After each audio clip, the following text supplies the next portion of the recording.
Hello, Amir. Can you hear me?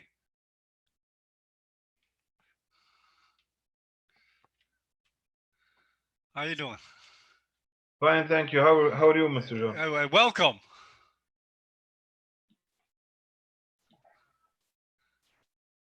Yeah, welcome. You're welcome, Mr. John. How you been? How you been?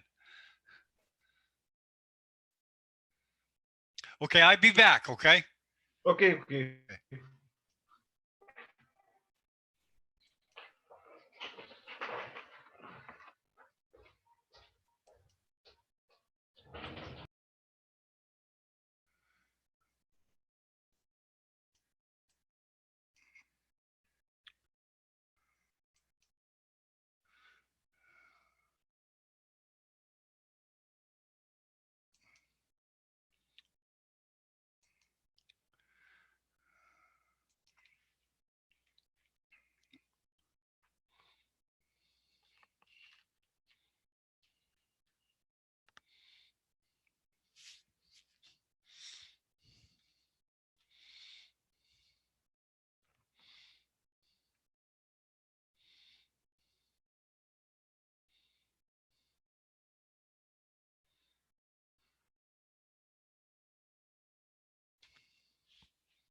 There's Vinod.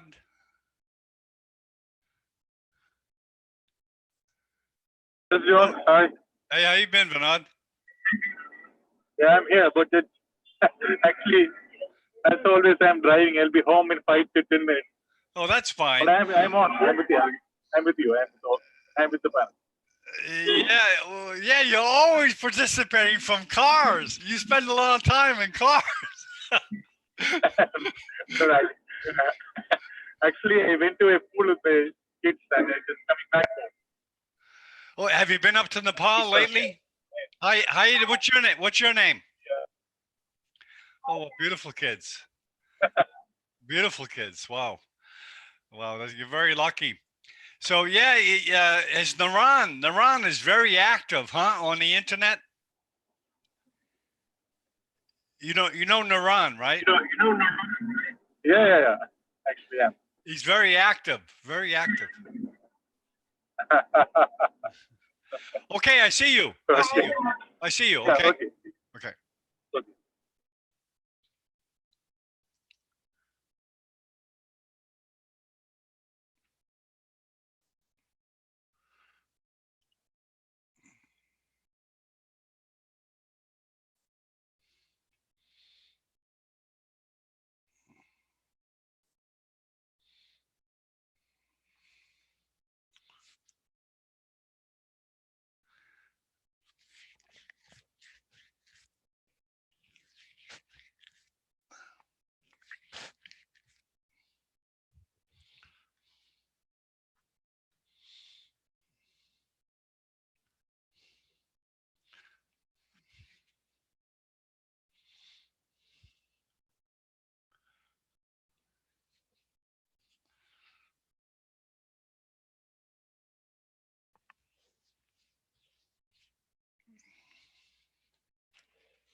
Hi, Deepak.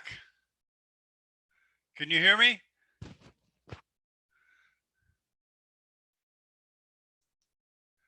Okay. Ooh.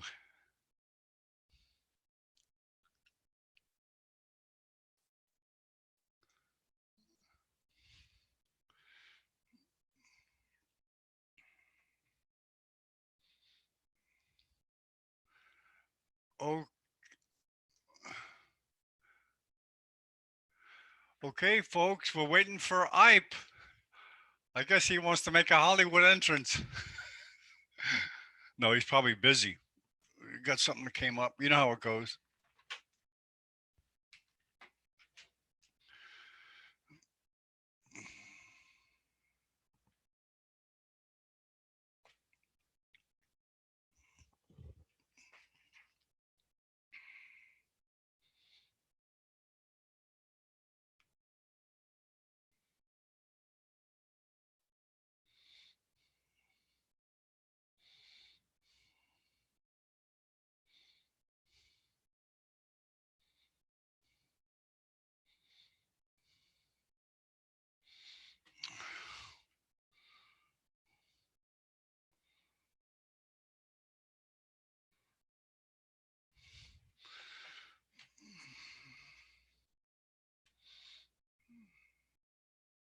Oh, good.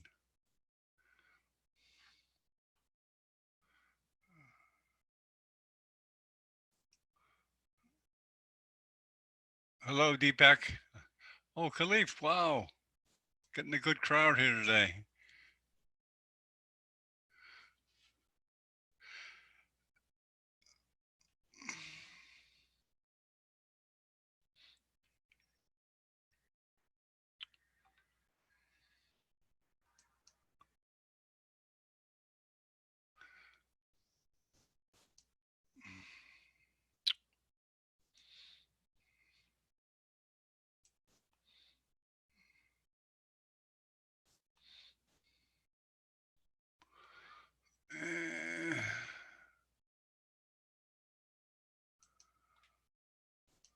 Hey,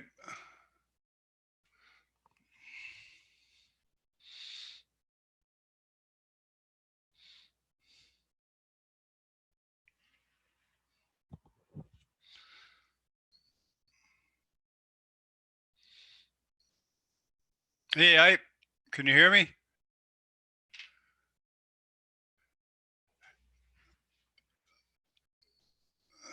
Hey, Yeah, I can hear you. I can hear you. okay. Can you hear me? Yes, very well. Okay, fantastic. So we are ready to go. Yeah, we got Africa, Russia, and India. So, okay. Talking about Africa, I just call Chizia also. 1 second. I send study you can start presenting. Okay, let me introduce you. I'm going to introduce you, right? Yes. Okay. 10, 9, 8, 7, 6, 5, 4, 3, 2, 1. Good morning from Miami Beach, home of Neurosurgical TV. Tonight, or this morning, we have the pleasure of having Ip Cherry, an MD, neurosurgeon from Nepal, famous educator in the field of neurosurgery. He's been doing these for a long time, and we're going to continue with it. But let's first meet the panelists before we turn it over to Ip. Hello, Amir. Could you please introduce yourself? Hello, Dr. Late. Okay, Amir is from Ukraine, right? And you're from originally Jordan. Yes, I'm Jordanian. Okay, welcome. Vanad, are you available? Vanad is en route driving. Let's try Musindo. There you go. Okay. I'm here. Okay. Okay, Vanad, welcome. Welcome. Hey, drive. Yeah, concentrate on drive. Okay, Dr. Al-Liaram, could you please introduce yourself? Yeah. Hello, John. Hello, Dr. Ip. My name is Dr. Ali Akram. I'm a board certified from Arab Board of Health Specialization. Nice to meet you again and again. Okay, welcome. Jitin, could you please introduce yourself? Hello, I'm Jitin Bajaj. I'm an assistant professor at Medical College, Jabalpur, India. Okay, welcome. Musindo, could you please unmute and introduce yourself? Go ahead, Musindo. Musindo is from Mozambique, I believe, in Africa. Okay, we'll just go on. I guess he's okay. Welcome, and it's all yours.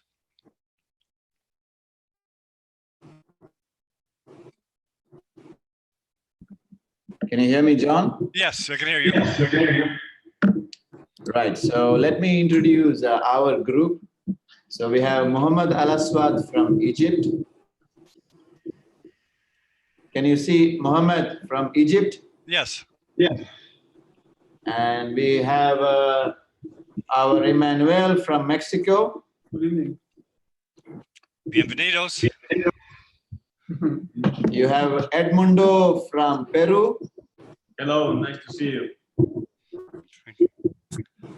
Thank you. And welcome. We have Andrea from Italy. Yes, an old friend. Hi, John. You might have to turn the volume down in the background, I think. We're getting feedback. Chizia, can you come into the TV? Can you come into Neurosurgical TV? It's going on right now. No, not through YouTube. Okay, you guys start off. Zoom. Okay, so today we are going to see a video of a translab approach, which is a variant of the combined petrosal approach or posterior petrosectomy. So the combined petrosal is a combination of a pre-sigmoid craniotomy and a suboccipital craniotomy to expose the anterolateral part of the brainstem, and it's bounded cranially by the 5th nerve and caudally by the 10th nerve. For lesion upper than up to the 5th nerve, an anterior petrosectomy is a more suited approach. and for lesions below the 10th nerve and the jugular bulb, a retrosigmoid craniotomy is usually more useful to reach this lesion. So if the anterolateral tyrional approach is centered over the sphenoid wing, the posterior petrosectomy is centered on the petrous ridge. Yeah, so let me just fill in. So, guys, can you see this? Yes. Everybody? Okay, now, so a petroclival lesion is something originating from the clivus and the petrous region. And it is the pure petroclival region is anterior to IAM. So there are many ways to reach it, starting from a transcavernous approach, an anterior petrosectomy, and the posterior petrosectomy or the translap is reaching the petrosal region in an oblique manner. This is difficult. This is a long drilling and difficult sometimes, but it has some distinct advantages. Okay. One of the advantages for a translab approach is that you don't have to retract cerebellum. There are some times when the lesion is big and it is going to the opposite side. If a petroclival meningioma is going over to the opposite side, there are many people who say, oh, I can do it by retromastoid approach. Yes, maybe. If it is a large lesion, the lesion itself will make space for you and you can reach it retromastoid, no doubt about it.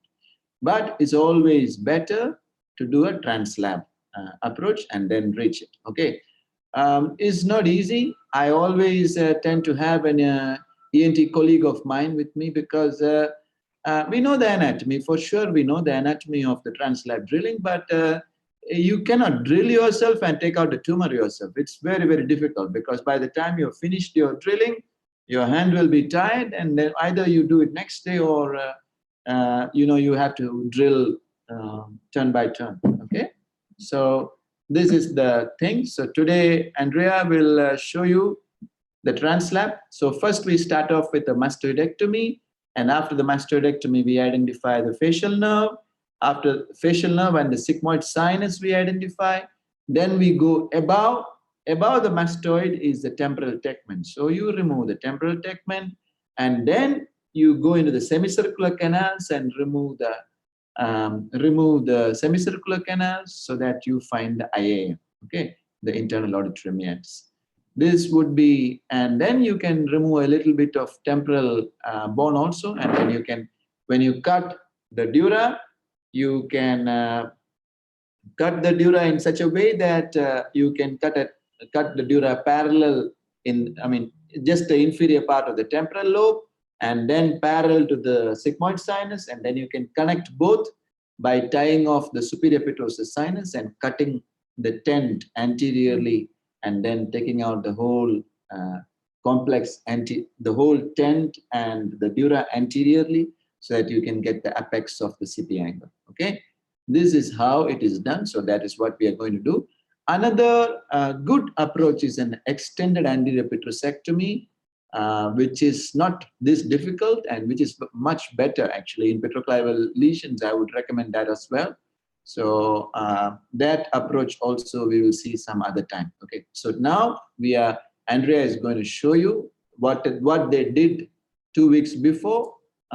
They will be showing you the dissection that they did, all the fellows did 2 weeks before, and they will make you understand how they did it.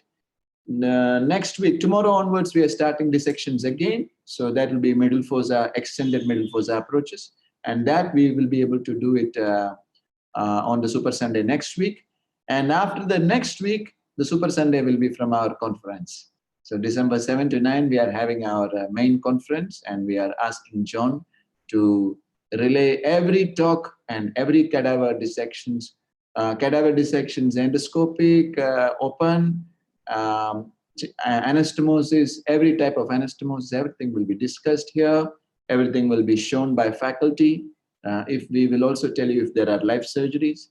So we are hoping to see a lot of participation from your side. Deepak is going to be coming. I hope Vinod will be coming too, but Vinod has some issues. So I don't know whether Vinod is coming, but Deepak is definitely going to be here. So all my fellows, I have asked them to come. Please do come and participate in December 7 to 9 in our meeting. So participate in the cadaver dissections, everything. And now, which one of you is going to talk about this dissection? Huh? Okay, so you can start. Can we start sharing the screen, please? Yeah, sure. You have to do it from your end. Right. Okay. I am going to share now. Okay. Desktop.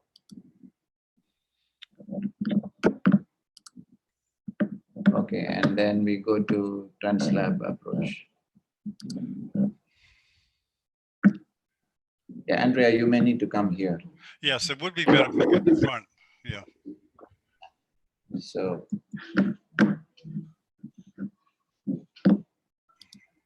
Yes, yeah. Yeah, that's good. That's good. Yes, please.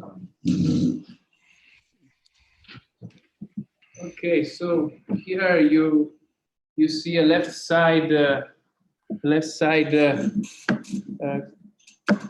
don't know why this is. Okay, here you see a left-sided approach, and this is the external acoustic canal. Now we are drilling the extent of the initial mastoidectomy. So here you can see the spinal fallea, which is a bone landmark, because 2.5 centimeters, well, 1.5 to 2 centimeters deep from here, you will have the semicircular canal. This is the suprameatal crest, which is the boundary for the roof, the roof of the, not the roof, the floor of the middle fossa. And here you see the mastoid tip. So now the first thing is the initial mastoidectomy. You here see the mastoid air cells, and here you see the antrum, which is the biggest of the cells, and here you see the labyrinthine block. Here you have the superior, lateral, and posterior semicircular canals. Now, just to get oriented, because I don't know if any of the panel, but in my country, usually ENTs are the guys that approach the mastoidectomy. So the anatomy maybe is a little bit confusing, but we are trying to explain it. So here you have the floor of the middle fossa, okay? And here, this different bone that you see is the labyrinthine block.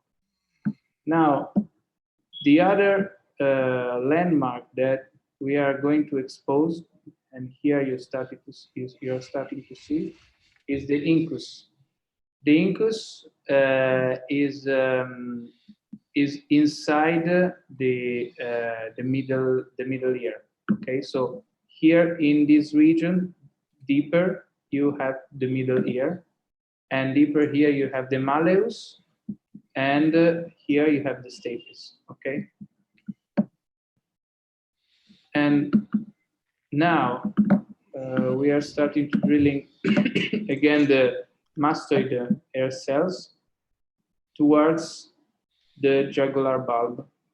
You see here the bluish color of the jugular bulb, and you're starting to see the boundaries of our mastoidectomy. So again, external acoustic canal, the labyrinthine block, you see the bone that is different, the incus, which is this landmark, and the tegmen tympani, which is the roof of the epitympanum and the floor of the middle fossa. And here we will have our sigmoid sinus. Now we are exposing the sigmoid sinus here. You see the bluish color, and we are exposing now, we are drilling towards the middle fossa dura, which is which we did it we did it with the drill, but actually you can also do a bar hole and then do a craniotomy that joins from the temporal fossa, the anterior temporal fossa, the middle temporal fossa to the posterior fossa. Here you can see we are exposing the sigmoid sinus.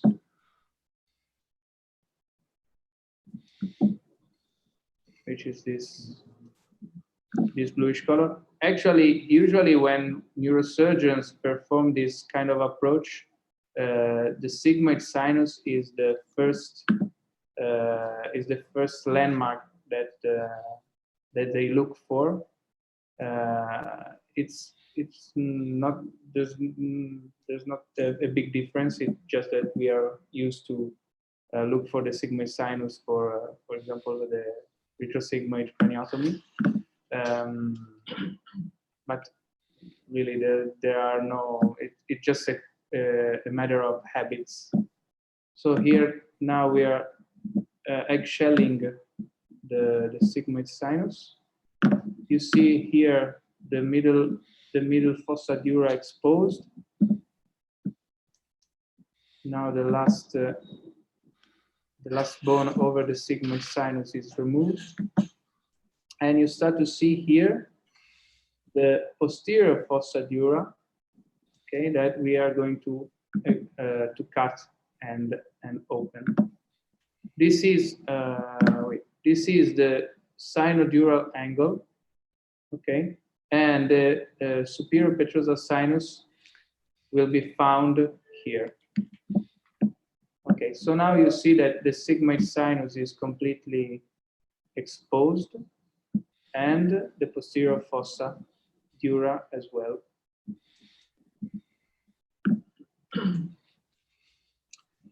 Now, this is the translab part. Actually, this is one of the many variations described in the literature, and it's used mostly for very big lesions when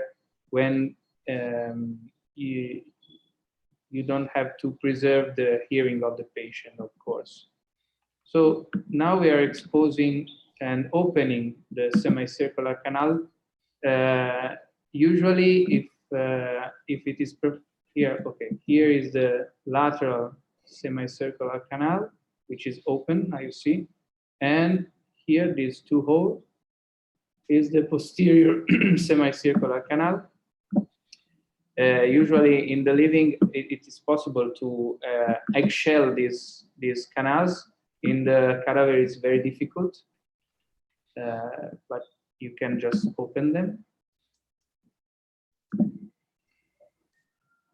And now we are going to expose, now that we have all our landmarks, we are going to expose the facial nerve, the tympanic and the vertical segment of the facial nerve.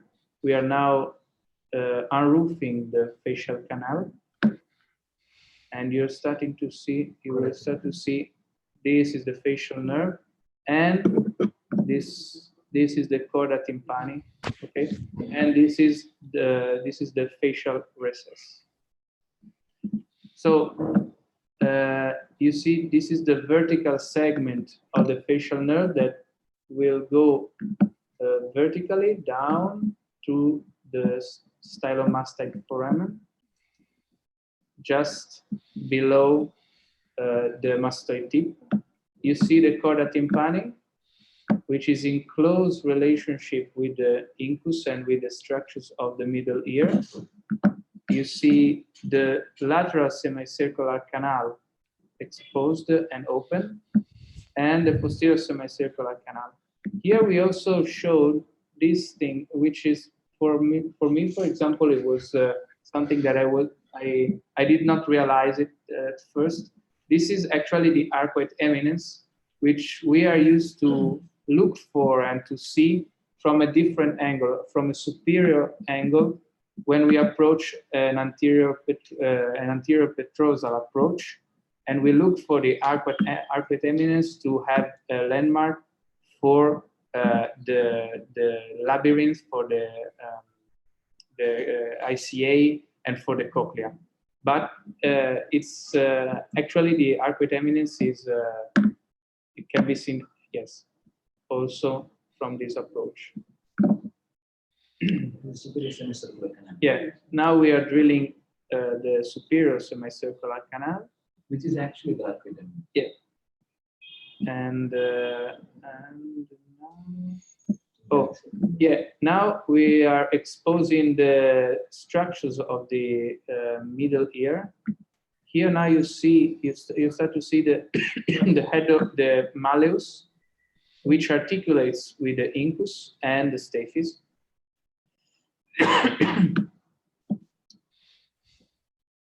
And now we are exposing the structures of the middle ear. You see the chorda tympani here. You see the facial nerve here. The chorda tympani joins the facial nerve. And here is the incus with his short process, long process, and the malleus, which now we are removing to show the promontory. Now we are cutting the stapedius muscle.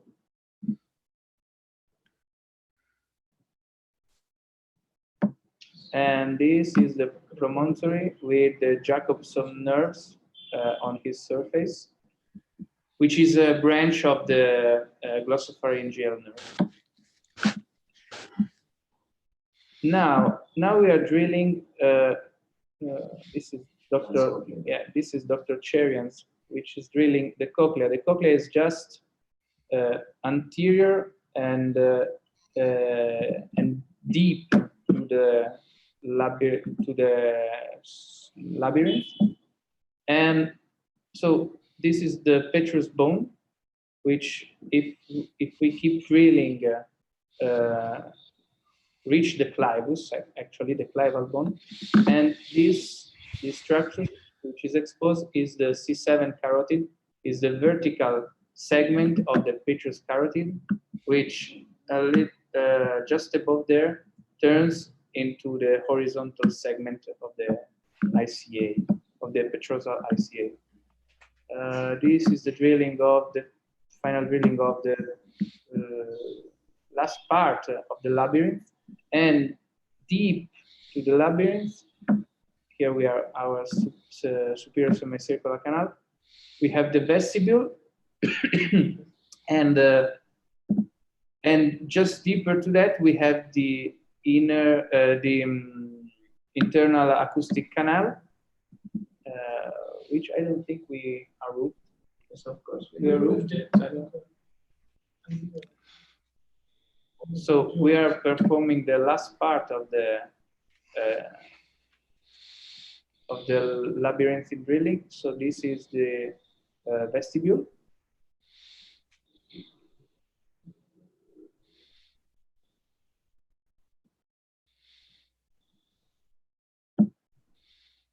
Just next to the vestibule. Yes. This is the last part of the. That's the IA. Oh yes, this is the IA. This is the IAM. Okay. And you see here. Talk about the IA. Yes, exactly. You see that here we had our superior, the superior semicircular canal, the posterior and the lateral, and just deep we found the internal acoustic meatus right here. No, no, it's not this. So that is the internal. Yeah.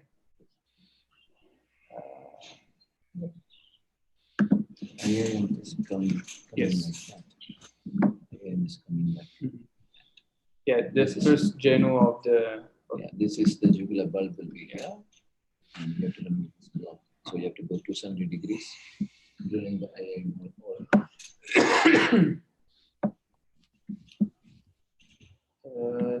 So now We're still drilling the last part of the drilling around the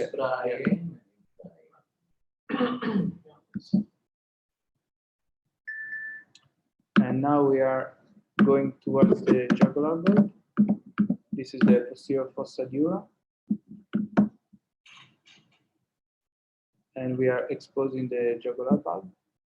Actually, one relative contraindication for this approach is a high riding jugular bulb, because it can come as up as the labyrinth, so it is very difficult to drill and to get enough space to approach the lesion.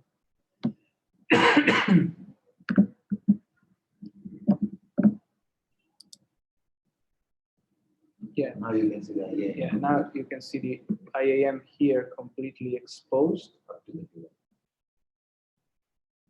Now, This is the jugular bulb the bone between the jugular bulb and the and the IAM and the IAM. is being And actually, this what we were telling is that the jugular bulb can actually come up to here. So now you see that we exposed the whole petrous bone with the middle ear structures, and now we have the middle fossa dura, the posterior fossa dura. Okay. Just so we have the facial nerve, the vertical segment. This is the first genu, and this is the tympanic segment. Here there was the labyrinth. This is the first genu, and this is the internal acus meatus. Okay, this is the internal carotid artery that we exposed before, that we showed before. The vertical segment, as you can see, it comes from here to here, and then it turns horizontally. And now we have our middle fossa dura, our posterior fossa dura, and we are opening just parallel to the sigmoid sinus and what did I do? And to the middle fossa floor. You see that now we are opening the dura,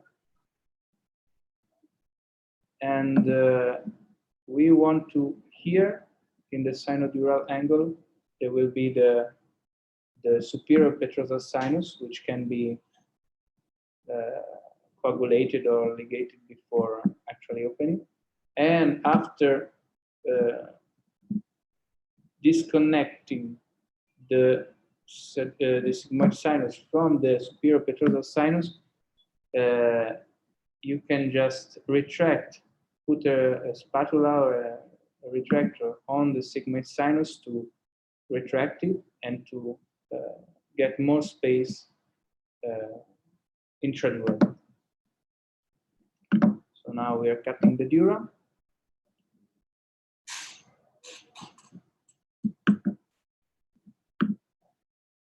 And I think we will show the superior petrosal sinus. You see the temporal lobe here. And now we join the two incisions, cutting the superior petrosal sinus. That you can see very well here,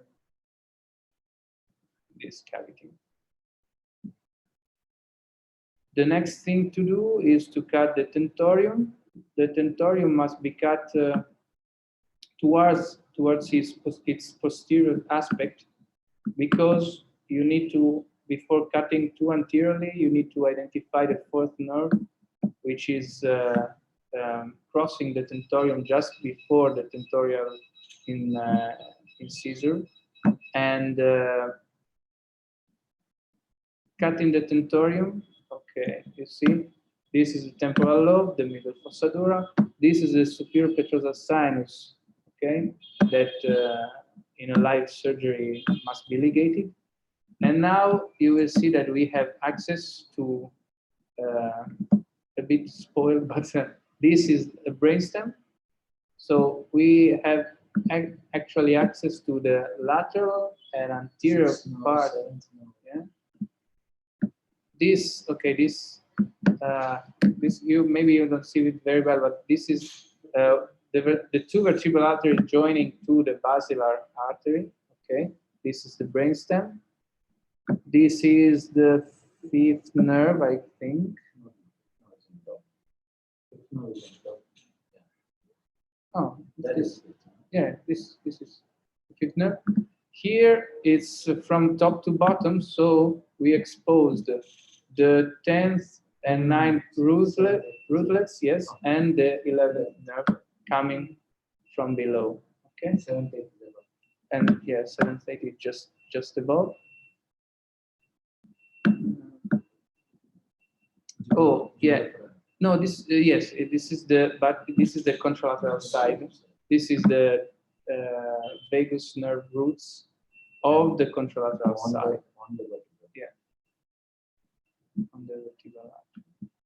So you see how what I told you before. We have access to the anterolateral aspect of the brainstem with the fifth nerve as a cranial boundary, and the jugular bulb and the 10th nerve as a caudal boundary. So this approach is suited for big petroclival lesions, for vascular pathologies such as basilar middle third basilar aneurysms, and for example cavernous angioma of the brainstem of the pons. So maybe we should stop sharing the. Okay, I think we should stop sharing. And I don't know if the video was clear, if my explanation was clear enough. It's for me, and I think for all the other guys, it's not a very familiar anatomy, because ENTs usually do the transmastoid approach, but we studied it quite well, and Dr. Cherian showed us some anatomy, and now we think this video is very clear for the bone work, and I don't know if anyone of the panel has some questions. Okay, I can answer the questions. Good job, Andrea.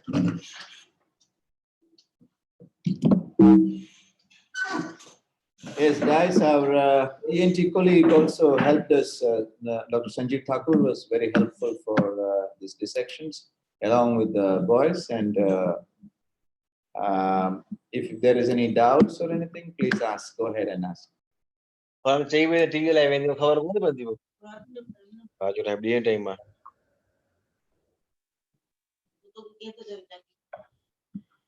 Hello. Yes. Hello, sir. Yes, Sir, go ahead. do we have to sacrifice the facial nerve? No. You should not sacrifice the facial nerve. You cannot sacrifice the facial nerve. Okay. By the dissection, it appeared like we are going through it, and No. so we have mobilized the facial nerve. No. Yeah, we can mobilize the facial nerve if you want, but generally even that is not required. You can from the dura to the IAM, the vertical segment, everything is skeletonized and kept. Sometimes you can mobilize it anteriorly, but there is no need for that. But you definitely do not sacrifice the facial nerve. Yes.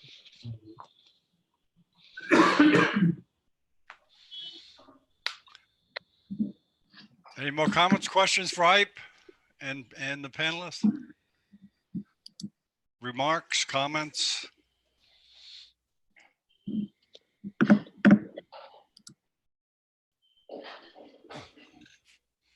Any questions? Everybody's shy.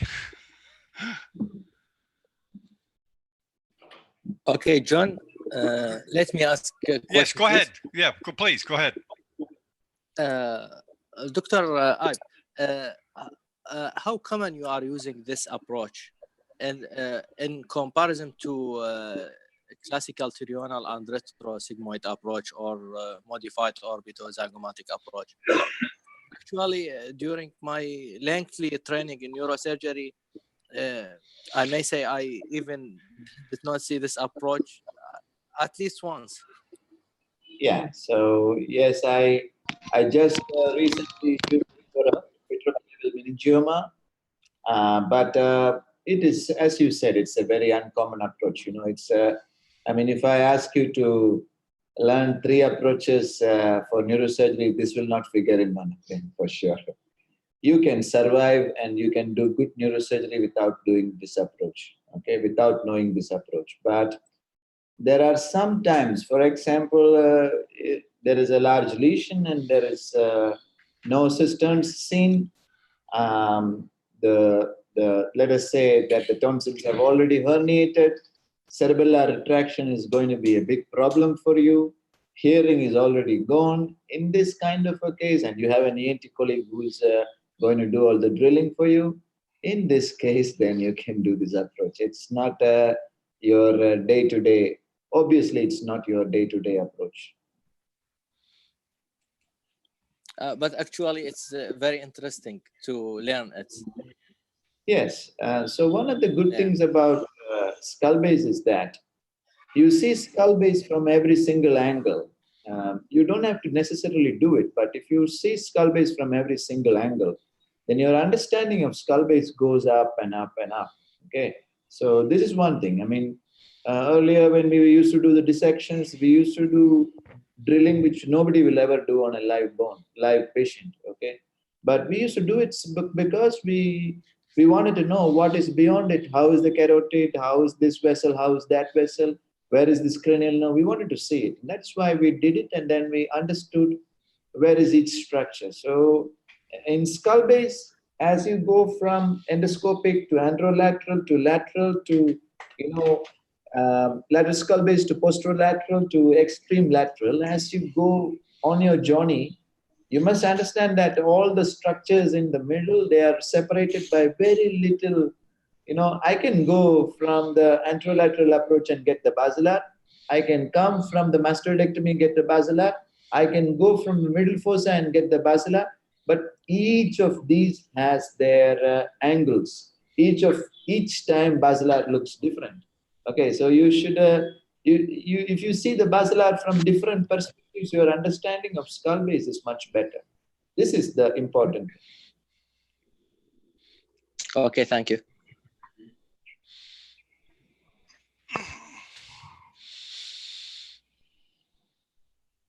Jamil is just woken up, I think. Okay. I wake up at 6 a.m., Professor, just to see all of you. It's a sacrifice that I made every Sunday. You have somebody from Peru right now. Yeah. Do you know him, Edmundo? No, but it's nice to meet him. Hi, Edmundo. Hi. Jamil was with us from Peru. So when I come to Peru next time, so I will meet both of you and good to see both of you. So, Professor, do you use the trident to do this, or do you use the Medtronic drill? To do the dissections, do you use the trident drill or do you use the Medtronics? Yeah, we use the trident drill.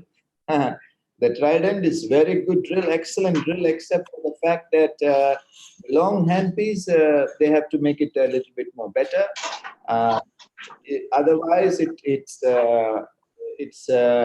RPM and its torque is very excellent, really good. Okay. And also, we were talking today about making a very, very cheap microscope, less than maybe $5,000. We are trying to make the microscope. And also, we go to phase 1, phase 2, phase 3, where phase 2 we integrate with an endoscope, and phase 3 we integrate with navigation. Phase 3 maybe should be costing around $250,000, but the basic microscope, what the usual microscopes can do, should be less than $5,000. Oh, okay. Really nice. So that the rest of the world, they get microscopes, and microscopes are not just the monopoly of a few German companies. Okay, so we are taking on the war with all the developed world.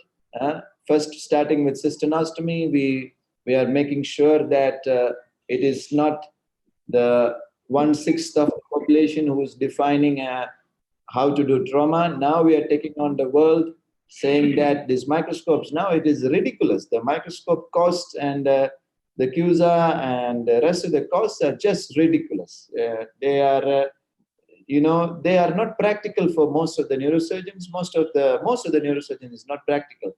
Kinavo is $1 million. So what the hell? I mean, you are trying to save lives, and the only way to go is corporate. So to do a neurosurgery and come back to a place where to save lives is impossible now. So we are trying to take them on. Good microscope in this era, what a good microscope can do can be done in $5,000, believe me. So, and all of you should take part in this crusade, that, we should make sure that these German companies take notice, and then they should understand that we are neurosurgeons. We can make things better than they can even think. So we will make it, because we know exactly what we want. So we don't have to have this big elephant sitting in front of us, and we don't have to move it this side to side, and the assistant dances with us. There is no need for this. Now we have digital cameras and small robotic arms or small arms which can render this.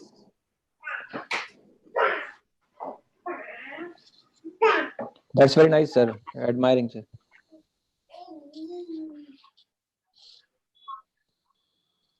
Some child, perhaps. Okay, so what I am trying to tell you is, we do not have to, listen to these companies, or we do not have to allow these companies to have a monopoly over the world neurosurgery.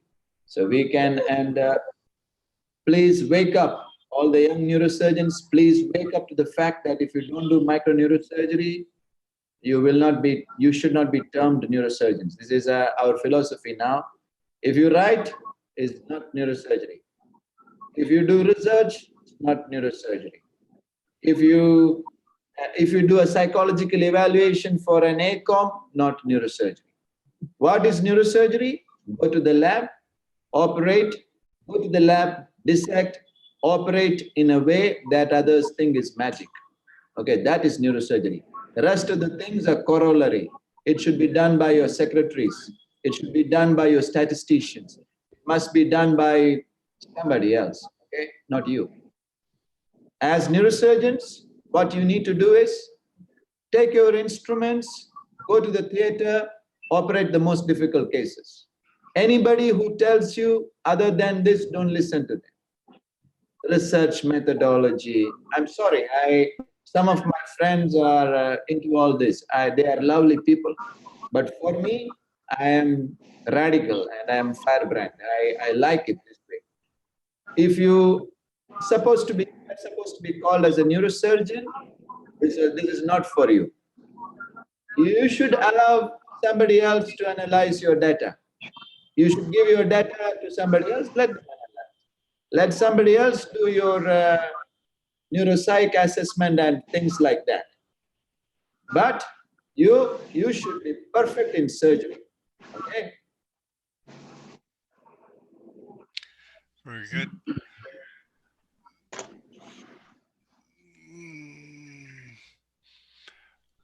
Anybody? Ip, if no one has anything to say, do you want to go over your conference and what you're going to do at the conference? Do screen share and kind of explain what you're going to do?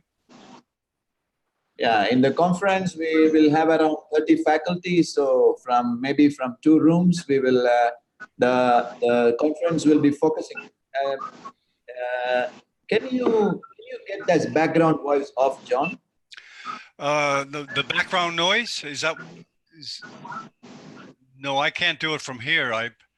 Do you have anything to screen share on the conference schedule or whatever? Or I can try to find it. I guess it's online, I'm sure. Okay, so what I am trying to do here is we are having operative videos primarily. Operative videos, we have asked the faculty that they show only operative videos primarily, not PowerPoints and not statistics and nothing. This is my meeting. So I have asked all my friends to come in with the operative videos. They will be showing operative techniques, no pre-op, post-op, pre-op, post-op, and saying that I am great. No. So whatever good surgeries they have, they come and they show it, and they make sure that they teach it to somebody. So anybody who sees this video should understand what is the surgery about, how is it done, not to understand, oh, this guy is fantastic. No. So this is what we will do. And then the same thing, we will ask them to show it in the dissection hall. So if they should be able to show it in the dissection hall, whatever they are claiming that they will do, show it in the dissection. Okay, show us how to do it. So this is the theme of the surgery, theme of this conference. We hope the young neurosurgeons will enjoy and convert to being pure surgeons than being writers and researchers and animal lab specialists. Very good. Very good. Okay, I thank you very much for coming out, and thanks for all the fellows, and thanks to all the guests. And we'll end this, and you can stick around. Thank you. Thank you, guys. See you. See you, guys. Okay, Ike, we're off the air. You can swear now. You know, when you say that you are off the air and I can swear, I am seriously tempted to swear, John, but you know, but yeah, I don't want to swear, but it's okay. But how are you? Joking. Good. How are you? Good, very good. We're doing one of Dr. Kato's conferences on Thursday from Japan. Yeah, with her fellows. Yeah. All the boys are enjoying here. We went to the mountains. Yesterday we just went to the mountains, but they are really enjoying. Edmundo just came yesterday. We are talking about concepts of neurosurgery, and I'm also trying to radicalize them into a terrorist group who is only about surgery and not about anything else. Okay. So we are trying to radicalize them to do this thing on just pure surgery. They are also, I hope they are slowly turning some people. Andrea is trying to resist his best, but we are slowly radicalizing each one of them as pure surgeons. Very good. I don't know if you know Khalif. Khalif, do you know Khalif from Kenya? Khalif, could you say hi to Ipe? Are you there, Khalif? Hello? Oh, I guess he has no audio. Okay, no audio. He must be in the library. Okay. Okay, there's a few other people I think that you haven't seen here. No, I guess you've seen everybody. Okay, very good. Very good, Ipe. That was a good session. Any more questions? Amir, you have any questions, Amir? I want to comment. Thank you for the wonderful presentation. Thank you. Thank you very much, Amir. Okay, Ipe, thank you very much, and thanks to all the fellows. And we'll be signing off, and we'll edit it and put it on the net. Yes. Bye, John. See you then. Bye, John. Okay, thanks everybody. I'll just leave this open. You don't have to leave if you don't want to. You can network and hang out. I am afraid I have to leave, John. Okay. We have to get the fellows are now exercising, so so we are going for our exercise session now. Oh, very good. Very good. Okay. See you then. Okay, see you, Ipe. Thank you. Yeah. Okay, Khalif, no audio, huh? Yeah, now I can hear you. Oh, now you can. Okay, well, too bad. Yes. You've met Ipe, haven't you, Khalif? I've met him. I met him in Beijing. Oh, okay. Yeah. So he likes to teach, as you can he's a very see. good guy. As you can see. And a radical. Well, you know, we televised Dr. Hartle both in Africa and Pakistan. He was up there in Pakistan. Yeah. He gave a couple lectures. Yeah, so we're going to televise from Nairobi as well, end of next month, from 20th to 22nd. We have a conference. Oh, can you send me? Can we televise that? Yeah, we're going to televise that. Oh, great! We're working on it. Yeah. Yeah, please. Can you please send me the schedule and the information? I will. That would be great. Is it general neurosurgery? Yeah, but the many guys are coming from Japan, endovascular surgery. Oh, great. Yeah, so we're going to televise that one. We'll have one room. We'll have live surgeries, and we're going to televise it. We're getting a lot of faculty from Japan. That's the home of vascular surgery, right? That's where the it's really good stuff there, right? Yeah, Professor Yoko Kato is coming. Oh, great! We're televising at one of her conferences Thursday from her fellows. She has a conference there. Yeah, Thursday. Yeah, it's a webinar for a couple hours. Okay. Let me put it up to let Sugar and everyone else know. Yeah. What we're doing Thursday. We'll be in theater on Thursday, but yeah. Let's see. What time is it? It's her fellow 7 o'clock. I'm going to show you the schedule here because this is my turn to present. Yeah. All right. Okay, they're Dr. Kato's at the Fujita Health Institute in I believe Tokyo, Japan, and these are mostly her fellows that have graduated and are all around the world. Wow. India, Italy. So they'll be giving short presentations. But I need to talk to the technician in Nairobi. It's probably the same person, right? Didn't I talk to someone before there? We'll plan and I'll give you a technician. Yeah, please. That's the most important part. Camera. Yes. Yeah, it's the most important part that we get good sound. This one is going to be good. Yeah, it's difficult to have a good conference if you don't have good sound. Yeah. And we need to work at it and get it ready and make sure. We're going to use the earphones that you sent. Okay. So I'm sure that they're going to work very well. Yeah, whatever they do, we got to try it. Yeah. Make sure everything's good. Yeah.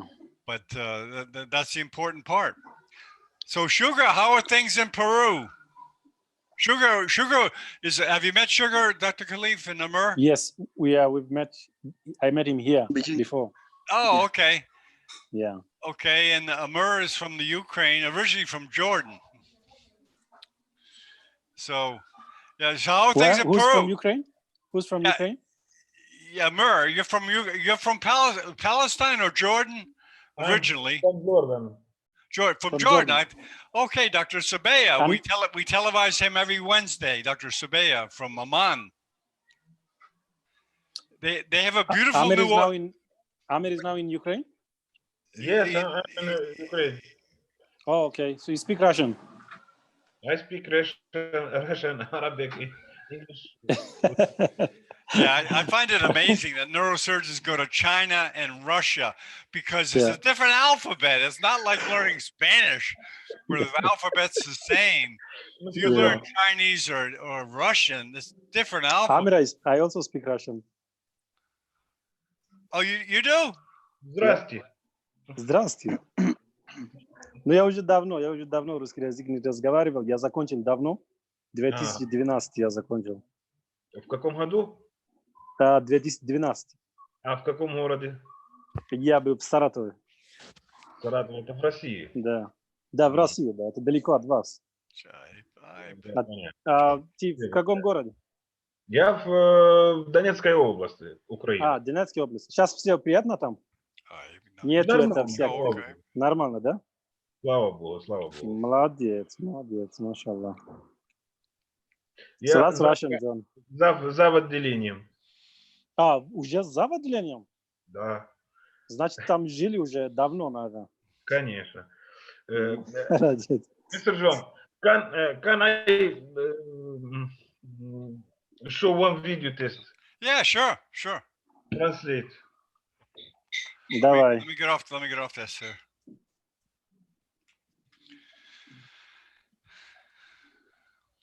How to do it? How to do it? You got okay. Yeah, well, you have to play the video in the background, or get off this video screen. Okay, in the corner, click the minus, like get off the video, and then put the video on the desktop. Just leave our video here, and start your video on your desktop, and leave it there, and come back to the video. You know what I'm saying? Okay. Like right now, I'll do it real quick. I'm clicking my share button at the bottom of your screen, and there are screens that come up that I can pick. So I pick one and I put it up there. So just click that share button first. Let's try that. You see the share button at the bottom of the screen? Maybe some few dots, 2-3 dots. What's that? I mean, he needs to minimize his screen first and then play the video. There we go. Yeah, you got it. Yeah. You got it. You can see it. Yes, we can see it. Да. Отлично. Вижу.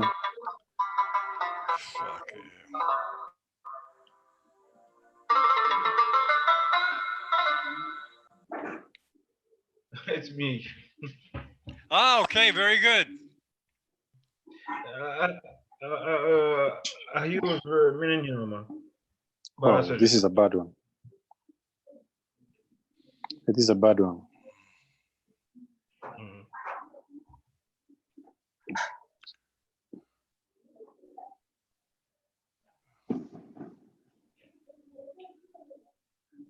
You can see.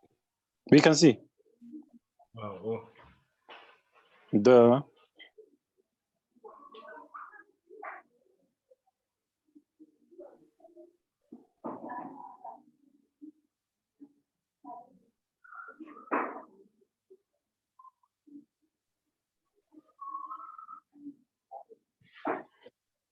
It's called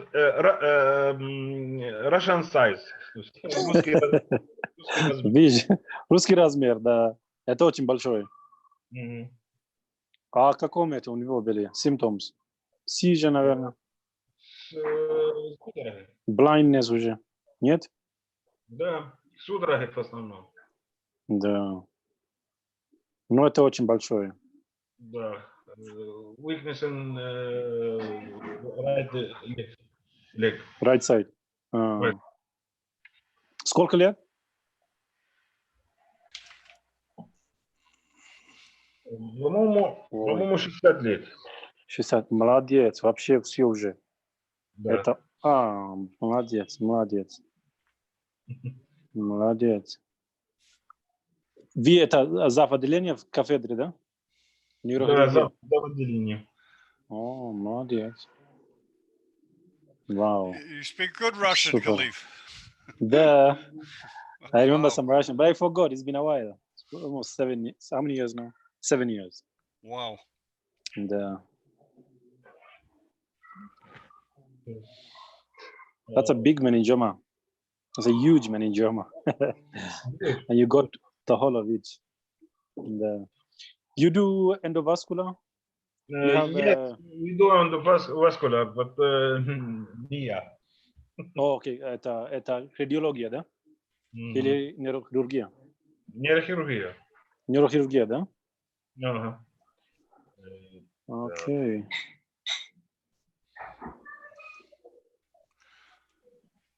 You know, Sugar, I think we're going to start the Spanish channel a little more seriously. That would be nice, John. Yeah.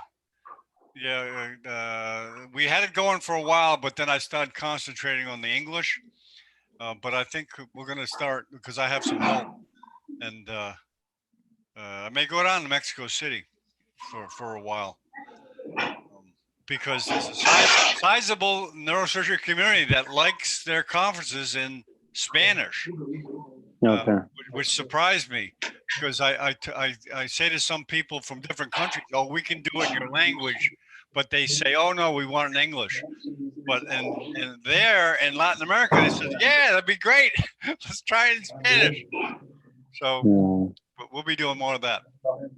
Then that would lead to everybody asking for Chinese, Russian, Arabic.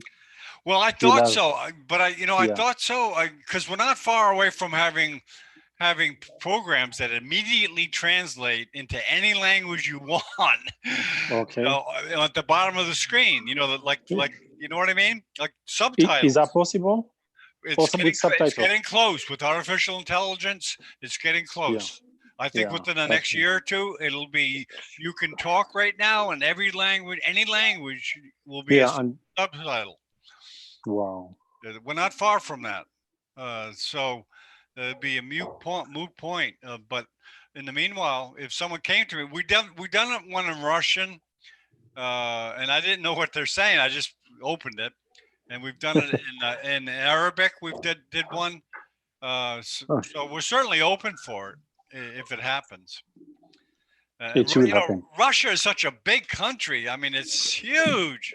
It's huge with a lot of people. It's huge. The internet's perfect for that country. Like internet conferencing is perfect because it's so damn far to get anywhere. But it's united by the same language. But okay. Yeah, Sugar, I'll let you know. We'll definitely. Yeah, of course. There was a talk that we have with Professor Turian about this, and also with Gleb, the possibility of doing Russian, because, like you said before, there's a really big country. In Latin America, there's a space. A lot of people doesn't speak English. That is a limitant to learn new stuff. So it will be good to have some lectures in Spanish or in Russian. You're going to see a lot more. Let me show you. I think you probably have seen. Hold on.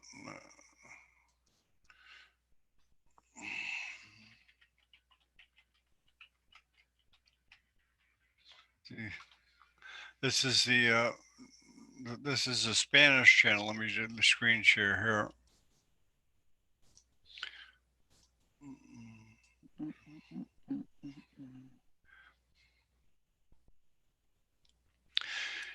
Yeah, we televised a few pediatric neurosurgery conferences, one from Quito, one from Mexico City, and we televised other a couple from Argentina. And we used to have siempre en domingo on Sunday. We'd have lectures in Spanish on Sunday afternoon. Maybe we'll restart that to have lectures in various areas of neurosurgery.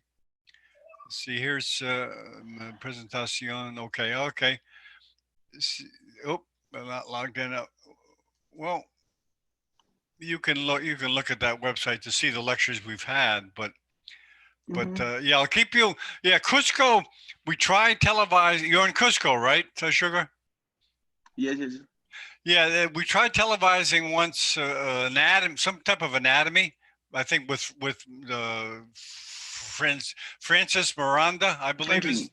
Yeah. But the bandwidth was not very good at all. We had a hard time. I don't know if things have changed. Whatever. Actually, he's now working and trying to develop more the anatomical department. So there's some improvements. There's some cameras now. There's some TVs. There's good, really good anatomical pieces, especially of neurosurgery. Right. What we want to do is that the university give us the possibility to have good internet inside the faculty, so we can broadcast some stuff, because Franklin is really good in what he does, and I have been working with the students back in the faculty, and they have a lot of knowledge and a lot of really good specimens. I think it will be really good to have this kind of meetings. Great. We're open for it. But with bad bandwidth, as soon as we figure out the internet stuff, I will definitely let you know. Yeah. In the meanwhile, I'll let you know what goes on. I'll probably know next week. I'm meeting someone from Mexico that may want to invest. And if that happens, of course, it'll be easier for me to have people, produce and edit and promote and stuff. Because I think, from Latin America, I think there's more hunger there than most of the world in education. And there's not much on the internet on medical education in Spanish. In English, there's so much everywhere, but you get to Spanish, it's like empty. It's like, it surprised me. Look, right now I have 5 med students, like from the last years of medicine. They are helping with the dissections in the lab and teaching the other students. They are really, really good, really good. If in some point we can arrange this kind of meetings, I will like to give them the opportunity to present, because they are really, really good in what they do. And especially, I will show you some next week, next Sunday. Okay. I will bring some specimens here back home, so I can show them, all of you, the amazing work that Franklin has been done, Professor Figueroa, and all the faculty in the university have been done these last years. I think it will be really, really valuable to all of them that want to learn a little bit more of anatomical knowledge of neurosurgery. Yeah, that'd be great. That would be great. Sure, next Sunday or anytime. If they want to, whatever they want to televise,